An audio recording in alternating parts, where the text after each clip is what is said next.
Hey there, are you ready to get started on our journey to getting course ready and getting out there and swinging? Okay, so first things first, we know that in golf we have quite a bit of equipment. We have the course, we have the ball, we have shoes, we have all these goodies, but there's one thing that we know we use on every stroke. It's a golf club, right? So here I just have a standard golf club in my hand, and we're going to talk about the club itself. Nothing fancy, but I do want you to understand essentially the anatomy of the club, because as we go through this course and just in the matter of you going along as a golfer, you're going to hear the terminology regarding the club often, and so I want you to be informed. I want you to be an informed golfer. So we're going to just begin to touch base so that you know all about these important tools, the club, okay? So let's start from the top, if we will, right? So this very top of the club, this edge right here where my hand is tapping, that blue piece you can see right there, it's blue on my club, we call that the butt of the club. Just like your rear end, B-U-T-T. And the butt of the club will come into play as we learn our golf motion and some things, but just want you to know that part. This part right here, where the grip is, oftentimes it's leather or some other rubberized compound or something like that these days. This is the grip. It's where we hold the club with our hands, which is very important, and we will talk about that too, how we properly hold the club. But this is a grip, and as I like to say in the world of golf, the word grip is a noun and a verb. In this context, it's the grip on the club. But we also properly grip the club when we're preparing to strike the ball. So in this instance, I'm talking about the grip as a noun. Now this long part of the club here, it goes all the way down, we call that the shaft. Now the shaft, they're all long and skinny, but that's about where the exact identical nature of shafts ends, if you will. Shafts come in a variety of types. They are, generally speaking, they're either going to be steel or graphite. Now the graphite and the steel, they come in a variety of weights, and the weights of shaft are typically measured in grams.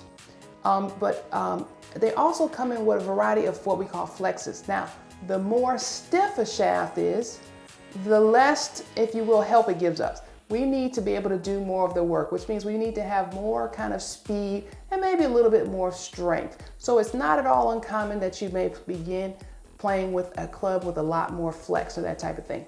Now, generally, like my club here is labeled. You can see that here. I don't know how tightly we can get in there for you to see that, if you can see that. But it will have all the details in very fine print. So golf clubs come in shafts, I should say, come in a variety of flexes. We go going with stiff. We'll go down to what we call a regular, and we may have what's called a senior flex, and then even a ladies flex. Again, with the ladies flex being a little bit softer and a little bit more forgiving, because again, we might not be quite as brute and strong as some of the guys, but it doesn't mean that you can't hit the ball just as well or just as far. It is important to have a shaft and a club weight that's really right for you. It's not about ego, it's having something that's right for you. So that's the shaft, okay? Now, right here, this bottom part, it's called the club head. We're going to get to that in just a minute. But where the club head and the shaft meet, we call that the HOSEL.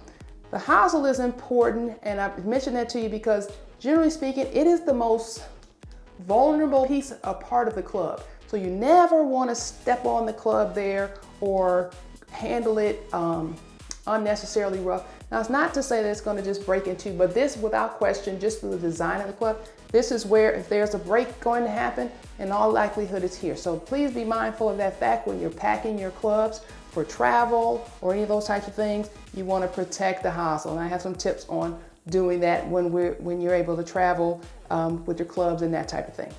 So now let's get to the business end of it. This piece right here, we know is very important. We call it the club head. We know that a lot of the work here that we see directly happens right here on the club head.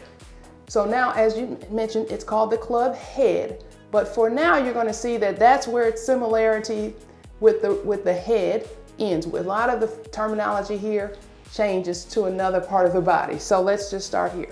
So we're going to start at this very end, and that is called the toe, right? Just like on your foot. Here, this back end of the club head is called the heel, again, just like your foot. this bottom part, so if we had this sitting, let's just say my hand was the ground, sitting flat on the surface, this bottom part is the sole of the club. So think about your foot.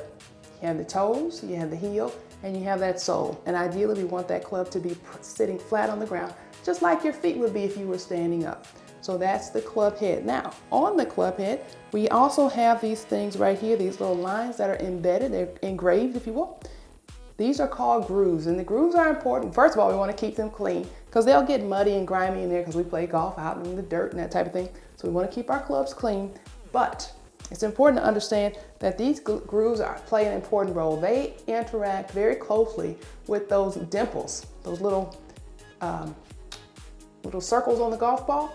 They work very closely with them so that when the club and the ball make contact, they create marvelous spin to help the ball do things. So it's important to know that we want to keep those clean, but that is just the basics of the club. So, taking it from the top, we have the butt, we have the grip, you've got the shaft, right?